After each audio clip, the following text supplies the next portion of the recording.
महोदय कि आपने मुझे राष्ट्रपति जी के अभिभाषण पर बोलने का मौका दिया।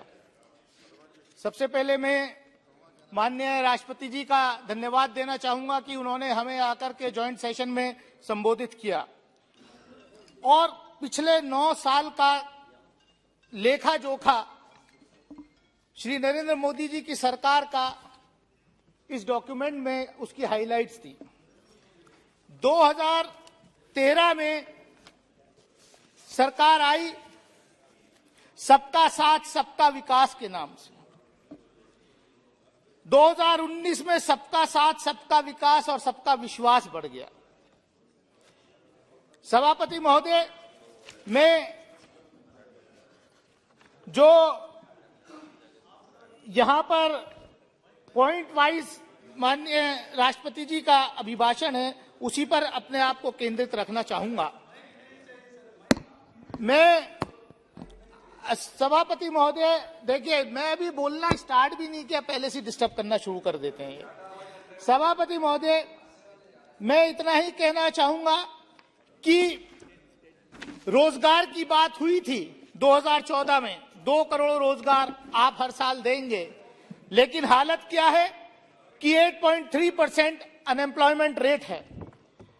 आज ऑक्सफैम की रिपोर्ट आई, क्या हालत है कि 1% देशवासियों के पास 40.5% से ज्यादा इस देश की वेल्थ है। आपका नारा सबका साथ सबका विकास है, लेकिन विकास सिर्फ अडानी का है इस देश में और किसी का नहीं हो रहा। सभापति महोदय, बहुत सारी विकास की बात हुई, मैं तो सिर्फ इतना कहना चाहता हूं, किसानों की बात बहुत जोर शोर से हुई कि हमने किसानों को 11 करोड़ किसानों को जो है किसान सम्मान निधि से नवाज दिया। सभापति महोदय, मैं जिस प्रदेश से आता हूं उत्तर प्रदेश, और जिस बेल्ट से आता हूं पश्चिमी उत्तर प्रदेश के अंदर लगभग 27 लाख हेक्टेयर भूमि पर गन्ना किसान गन्ना पैदा करते हैं। करीब 40 लाख परिवार उससे जुड़े हुए हैं, लेकिन हालत क्या है कि आज भी हजारों करोड़ रुपए गन्ना किसानों का बकाया चीनी मिलों पर है। और तो और सभापति महोदय, अभी मेरे से यहां पहले भारत जोड़ो यात्रा करने वाले राहुल गांधी जी बोल रहे थे, उन्होंने बड़े विस्तार से अडानी जी के बारे में और सरकार के बारे में बताया। मैं कहना चाहता हूं, किसानों की बात करती है सरकार, लेकिन उत्तर प्रदेश के अंदर इन्हीं की सरकार है। गन्ने का सीजन अक्टूबर में शुरू हो गया, हम फरवरी में हैं, अगले 1.5 महीने में खत्म हो जाएगा। गन्ना चीनी मिलों पर चला गया, लेकिन अभी तक गन्ने का भाव रेट तय नहीं किया सरकार ने कि किस दाम से किसानों का गन्ना खरीदा जाएगा। ये किसानों की बात करते हैं। उत्तर प्रदेश सरकार ने अभी तक नोटिफाई नहीं किया है कि गन्ना किस भाव खरीदा जाएगा, और हजारों करोड़ रुपए चीनी मिलों पर बकाया है। सभापति महोदय, बेटी बचाओ बेटी पढ़ाओ बड़ी जोर का नारा इस सरकार ने दिया, और बेटी बचाओ बेटी पढ़ाओ में क्या कर रहे हैं, इनकी सोच देखिए सभापति महोदय। हरियाणा से ये नारा शुरू हुआ था, मुझे अगर याद होगा, और वहां का एक तथाकथित गुरु जिसके चरणों में इनके नेता जाकर के उसका प्रवचन सुनते हैं, वो कन्विक्टेड रेपिस्ट उसको बार बार हर तीसरे महीने पैरोल पर लाते हैं और उससे प्रचार करवाने का काम करते हैं। वो क्या राम रहीम करके कुछ है, नो, मैं किसी का नाम नहीं लेना चाहता प्लीज, लेकिन मतलब इनका आप देखिए सभापति महोदय, इनका क्या इनका आचरण है। आप बेटी बचाओ बेटी पढ़ाओ की बात करेंगे, सबने देखा कि गुजरात चुनाव से पहले कैसे बिल्किस बानो के रेपिस्ट को जो है गुजरात की सरकार ने छोड़ा। ये बेटी बचाओ बेटी पढ़ाओ ये है क्या? आप करना क्या चाहते हैं?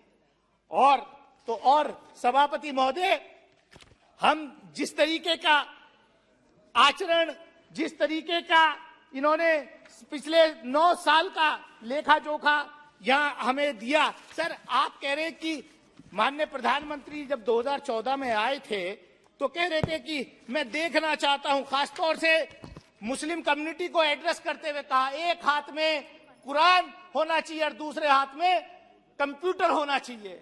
लेकिन कर क्या रहे हैं आप कि जो बेटियां स्कूल में पढ़ने जाती हैं, मदरसे में पढ़ने जाती हैं, उनकी स्कॉलरशिप भी, प्री मैट्रिक स्कॉलरशिप आपने खत्म कर दी। जो पीएचडी एमफिल करना चाहते हैं, मौलाना आजाद नेशनल फेलोशिप आपने खत्म कर दी। देश के 90 जिलों में संचालित मदरसा आधुनिकीकरण योजना के लिए इस जो अभी बजट आया उसमें मात्र 10 करोड़ जो का प्रावधान किया, जबकि देश भर के इन अध्यापकों के 5.5 साल का केंद्र अन्य सरकार पर शेष है जो लगभग 500 करोड़ रुपए है।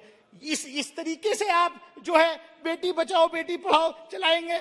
सभापति महोदय, बहुत जोर से कहा गया कि हर जिले में मेडिकल कॉलेज बना दिया गया या बन रहा है। मैं जिस जिले से आता हूं, अमरोहा के अंदर, सभापति महोदय, मेडिकल कॉलेज तो दूर, जो सरकारी अस्पताल है बिल्डिंग बनी हुई है, लेकिन एक डॉक्टर नहीं है वहां पर, एक नर्स नहीं है।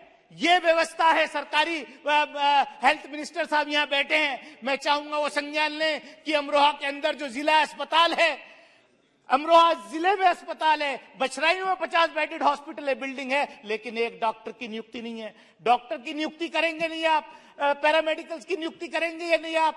और तो और छोड़िए सभापति महोदय, यहीं दिल्ली के अंदर जामिया मिलिया इस्लामिया यूनिवर्सिटी है। जामिया मिलिया इस्लामिया यूनिवर्सिटी पिछले दशक से ये मांग कर रही है कि वहां पर मेडिकल कॉलेज आप खोल दीजिए। इतनी बड़ी आबादी है, पश्चिम उत्तर प्रदेश का नोएडा, ओखला, इधर, और वहां पर अब तो हम हाथ जोड़ के इनसे ये भी कह दिया कि साहब आप हॉस्पिटल छोड़िए 100 बेडेड, केवल फैकल्टी खोल दे दीजिए, हॉस्पिटल वहां प्राइवेट हॉस्पिटल से अटैच हो जाएंगे। सभापति महोदय, मैं ये कहना चाहता हूं कि जिस तरीके से पिछले दिनों में लगातार इस देश के लॉ मिनिस्टर जुडिशरी पर अटैक कर रहे हैं, डेली का काम आप अखबार उठाकर देखिए, सुबह को मैं पढ़ता हूं तो केंद्रीय कानून मंत्री रोज जो है जुडिशरी को, सुप्रीम कोर्ट को धमकाते हुए नजर आते हैं। ये किस तरफ आप देश ले जाना चाहते हैं? हर चीज आपके हिसाब से चलेगी क्या देश में? ये क्या है? कोई सभापति महोदय, इस देश में हो क्या रहा है? हमने मध्य प्रदेश की घटना देखी, हमने उत्तर प्रदेश में घटनाएं देखी, हमने आसाम में घटनाएं देख रहे। क्या हो रहा है?